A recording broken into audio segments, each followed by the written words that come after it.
They called themselves the people, for there were no others. The traditions, the lifestyle of these people of what came to be eastern and central Oregon persisted with little change for nearly 10,000 years. Then, in the mid-19th century, treaties were signed. The Umatillas, Cayuse, and Walla Wallas agreed to live in a certain place, the Paiute accepted another, and the Warm Springs and Wasco another. In those days, the Indians were wards of Washington, D.C., dependent on the federal government. That has changed in recent years. Today, the Bureau of Indian Affairs functions as an advocate and advises in aiding the Indians of Oregon in their determination to restore pride of origin and individual confidence through tribal independence.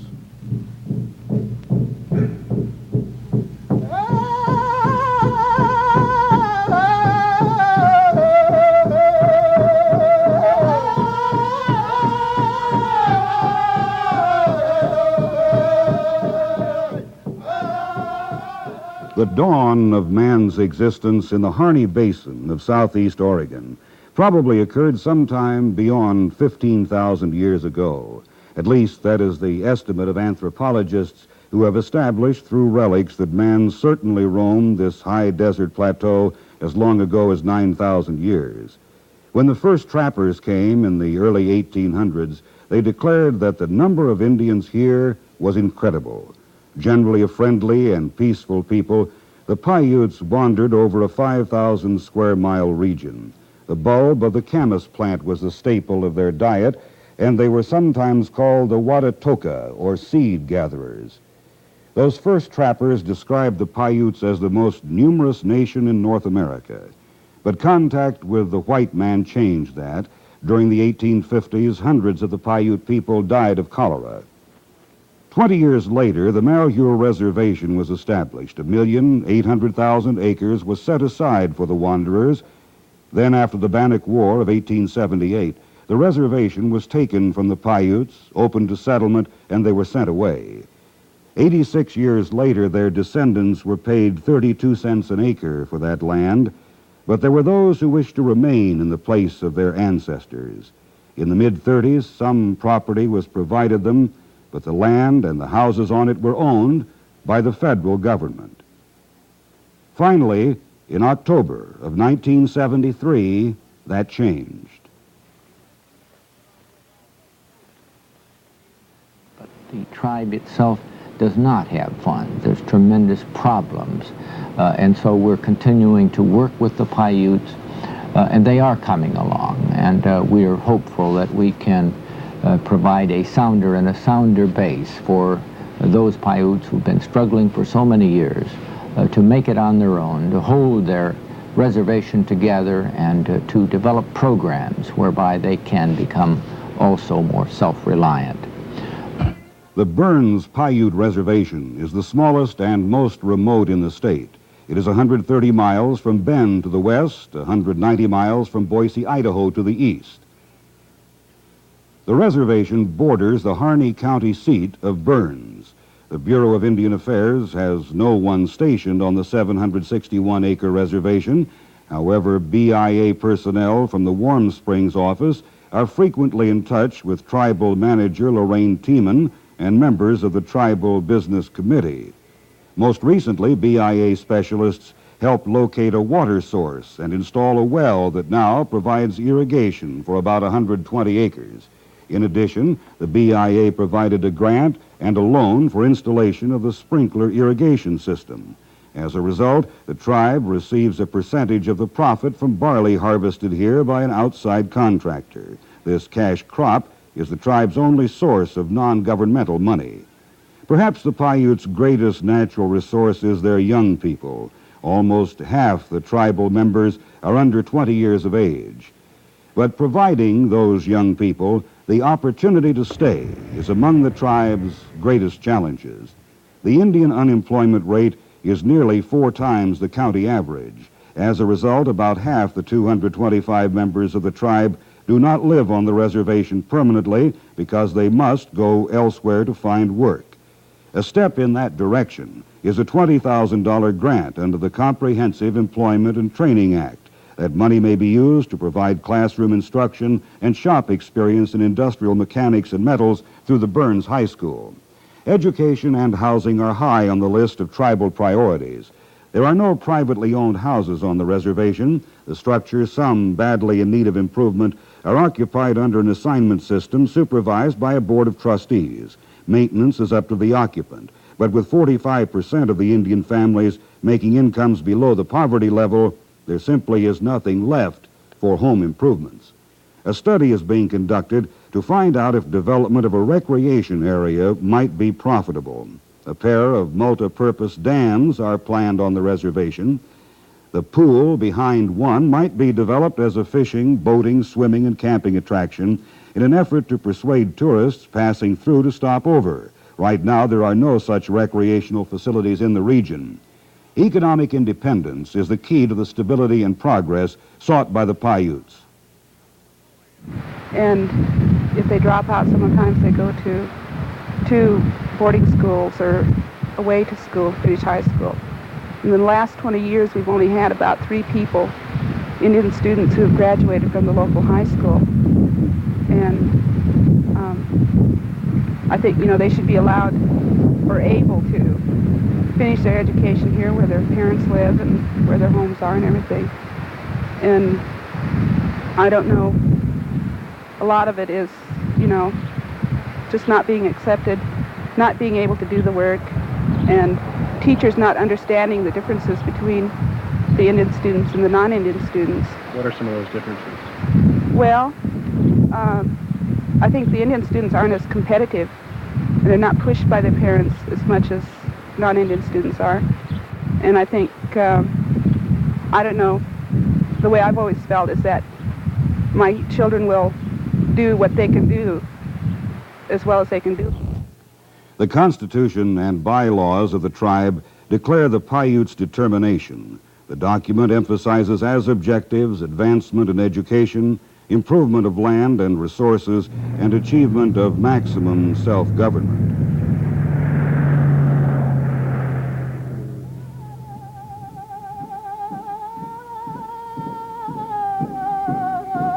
The Umatilla Indian Reservation is in the northeast corner of the state, near the city of Pendleton. In ancient times, hunters and fishermen roamed the river valleys and the plains of northeastern Oregon and southeastern Washington. In the warm months, they went to the high ground where it was cool and gathered berries and roots. The Umatillas lived in what is now Oregon, in the valley that bears their name. On the opposite bank of the Columbia River lived the Walla Walla. To the east, the Cayuse ranged the region near the Blue Mountains. In June of 1855, the 3 tribes signed a treaty with the U.S. government to live on what is now the Umatilla Reservation. But some of the ancient ways were to vanish. Fishing at Celilo Falls near the Dalles was a means of gathering food and of providing income. Many of the Indians lived there through the summer, but this usual and accustomed fishing place vanished 20 years ago beneath the high waters created by the Dalles Dam. Each member of the tribe was paid nearly $3,500 for the loss. In the late 60s, the Bureau of Indian Affairs joined the tribe in an effort to renew the salmon run in the Umatilla River. But the effort was discontinued when too few of the fish were able to return past the river dams. But the Umatillas have other resources, and the most important of these is the people. There are about 1,000 Indians living on the reservation today, and the first concern of the Board of Trustees and Chairman Les Minthorn is an effort to develop a sense of community. People of these 3 bands that we represent have managed to survive and today are progressing to the goals that we have set for our people in the areas of housing, employment, natural resource protection, human resource development. The programs that we are directly involved in today reflect the concerns of the tribal government for the people of this reservation, and that the problems and solutions to the needs of our people, we are heading in a direction that will provide those needs to those people. The manner in which we are progressing is very deliberate and very slow. But they have a great resource, they have good leadership, and they are coming along on the path of development, self-reliance, so that ultimately they can be utilizing that fine reservation that they have there in the Pendleton area for the benefit of the tribe, and so that they can look into the future and plan their program so that it can produce the kind of revenue and that it can be developed for its ultimate economic potential. For a number of years, a tribal farming enterprise has been operated successfully on the reservation. While the land belongs to the tribe, it is farmed on a custom basis by outsiders, and the harvest is sold on the open market. The project has provided money for the orderly purchase of more land and for the repayment of a BIA loan which allowed the project to begin. The committee which oversees the project expects it will be financially feasible for the tribe to take over the farming when the acreage is expanded from its current 1,100 acres to 2,000. The aim of the Agriculture Development Program is to increase the tribe's farm holdings to 6,000 acres during the next decade. This is another step toward providing the Indian the means to maintain and strengthen his close cultural ties to family and to the land.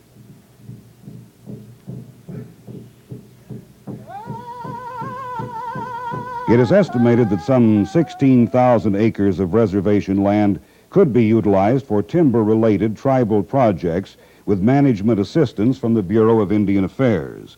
The Board of Trustees has asked for such an increase and for intensive timber management help.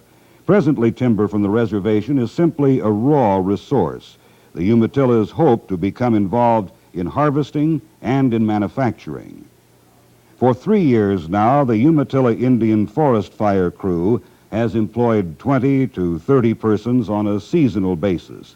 It is likely that if this crew were integrated into the overall forestry development program, the length and nature of employment could be expanded.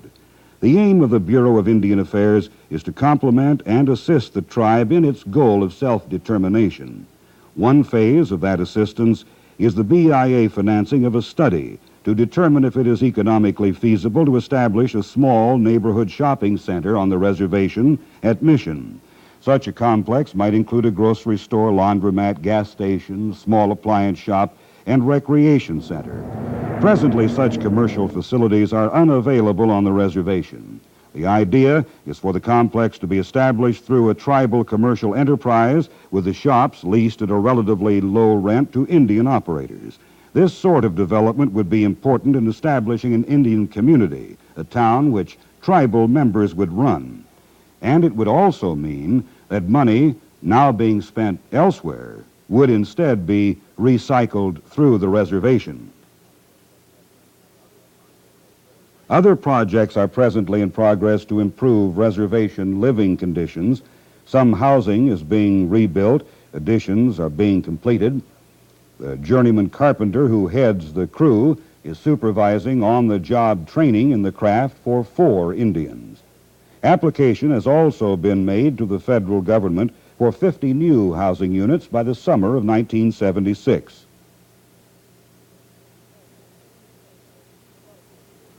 The Tribal Board of Health during the past year has expanded its services, including the initiation of a solid waste collection service involving 2 employees.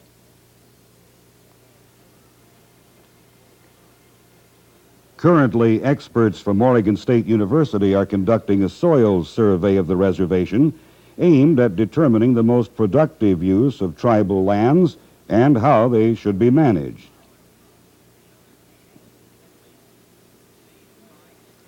Consideration is being given to establishment of a tribal cattle cooperative to manage livestock production enterprises. That, however, because of the initial costs and the management skills required, remains a long-range project. Presently, the Bureau of Indian Affairs assists tribal members in the interpretation of leasing arrangements and the monitoring of range land.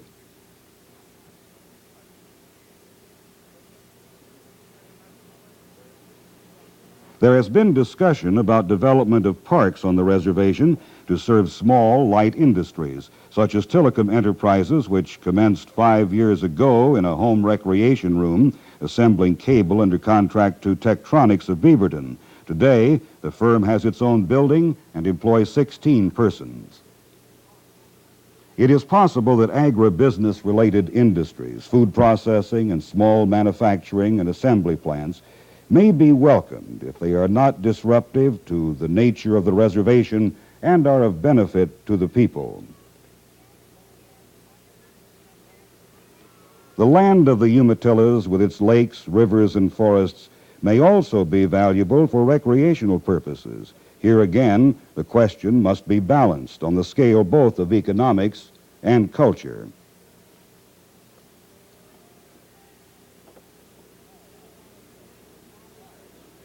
The ties to that culture are demonstrated in a variety of ways, including the Arts and Crafts Organization, which meets at the community center.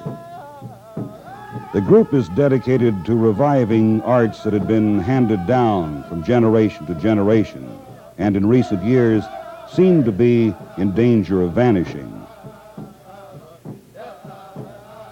The philosophy to which the tribe appears dedicated is perhaps most accurately expressed in a paraphrase of a paragraph from the Umatillas' formalized economic development plan. It read, "The reservation is an island, a cultural island, a social island, a political island.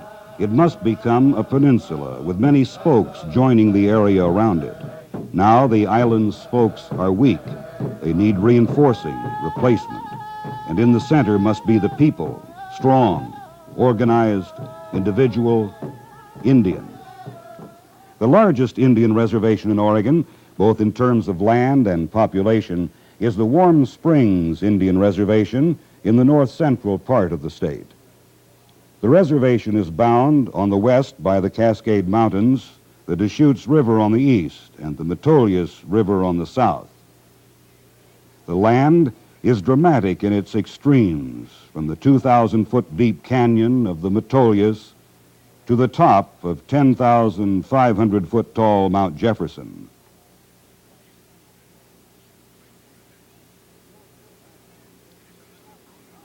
The northern boundary of the reservation was in dispute for over 100 years after the signing of the treaty which established the reservation. Those formalities took place near the Dalles on the Columbia River in June of 1855. 16 years later, the first survey of the reservation was completed and set the northern boundary well south of the line the Indians had agreed to. In 1877, a government surveyor named John McQuinn found the boundary to be as the Indians had claimed. The argument finally was settled in 1972 when Congress agreed with the Indians and restored some 61,000 acres to the reservation. That section, called the McQuinn Strip, is expected to produce about 27 million board feet of timber this year. Timber is big business on the Warm Springs Reservation, the most important source of tribal income. Another 84 million board feet will probably be harvested this year in other areas of the reservation. The forestry branch of the Bureau of Indian Affairs manages this resource at the request of the tribe, preparing the timber for sale, supervising the harvest, recommending methods of improving the forest yield. The BIA involvement continues at the tribally owned lumber mill of the Warm Springs Forest Products Industry. The mill processes all timber from the reservation. Most of the lumber is shipped to Midwest manufacturers. Wood chips provide power for the mill, and soon surplus energy generated here will be sold to the local power company. The mill The 2 shifts employed at the mill represent a 500% increase in Indian employment since tribal purchase of the plant 8 years ago.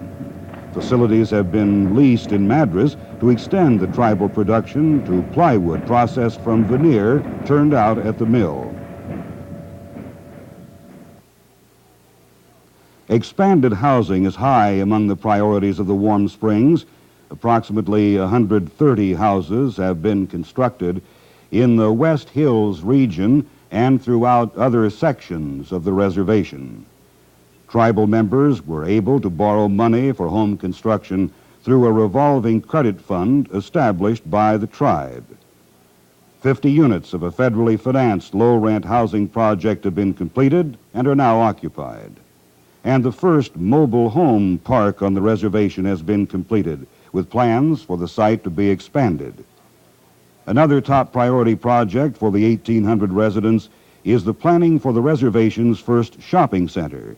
Such a facility will provide jobs while at the same time funneling back into the tribal economy money that is now being spent off the reservation.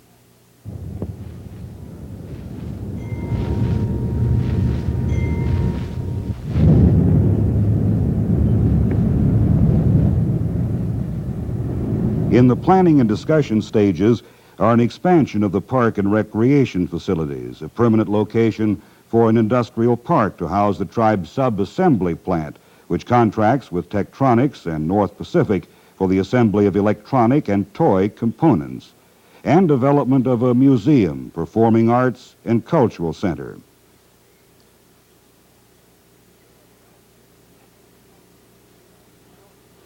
In the culture of the Indian tribes of this general region, the fish of the Columbia River played a prominent role. They were the most important source of food and were of great cultural and religious significance. The Bureau of Indian Affairs and the Fish and Wildlife Service are working closely with the tribe in a project to revitalize the runs of spring chinook, steelhead, and rainbow trout. The tribe provided the site for the Warm Springs National Fish Hatchery. The facility will provide a public demonstration of the full range of hatchery operations, as well as making a significant contribution to fish production. The educational level of the Warm Springs is rising. The public grade school on the reservation is a part of the Jefferson County School District. It provides classes through the 6th grade. From the 7th grade, tribal youngsters attend school in Madras. In an effort to stimulate interest in higher education, about $25,000 a year is available to high school graduates who wish to go on to college. Presently, there are no Indian teachers at the schools attended by Warm Springs students, and it is hoped that through tribal financial assistance, some young Indians will return as instructors to the classrooms where they once sat as students. Some of those students spend their summers as employees of the most visible accomplishment of the Warm Springs Confederated Tribes, the Canita Vacation Resort. The medicinal value of the water from the springs here was well known to the Indians long before the arrival of the white settlers. The tribe used money, which had been received as payment for the loss of the Celilo Falls fishing grounds, to purchase the Canita site from an outsider who had developed a swimming pool and a bathhouse.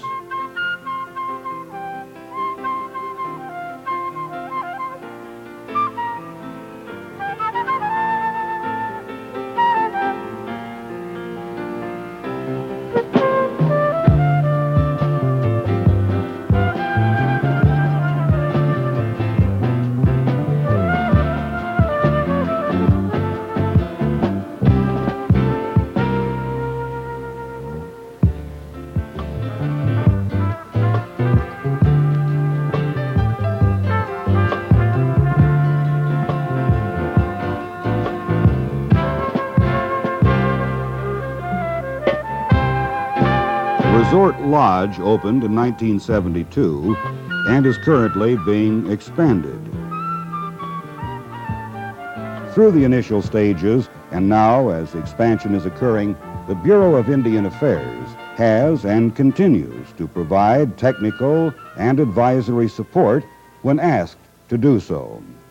The relationship between this particular reservation, Warm Springs Reservation, and the BIA is very excellent, not only on a local level, but the national level, the area level. We work in harmony in most of our programs. For instance, locally, the various services that the Bureau serves or furnishes us is forestry services, roads department, social services, educational services, and these are just the major services, and there's a lot of other services that do furnish the tribe. Locally, we try and mesh our programs together so we're not duplicating manpower. We try and use fully all the manpower we have. For instance, in the education department, we have a man in education, and if they do, we usually make one of them the boss of that program rather than having two departments. We're trying to mesh everything together. They certainly have shown that people can move ahead. Their first college graduate was just a few years back, and now they have a lot. They are progressing and growing and becoming more self-reliant in the economic process, and I think setting a good example for the nation.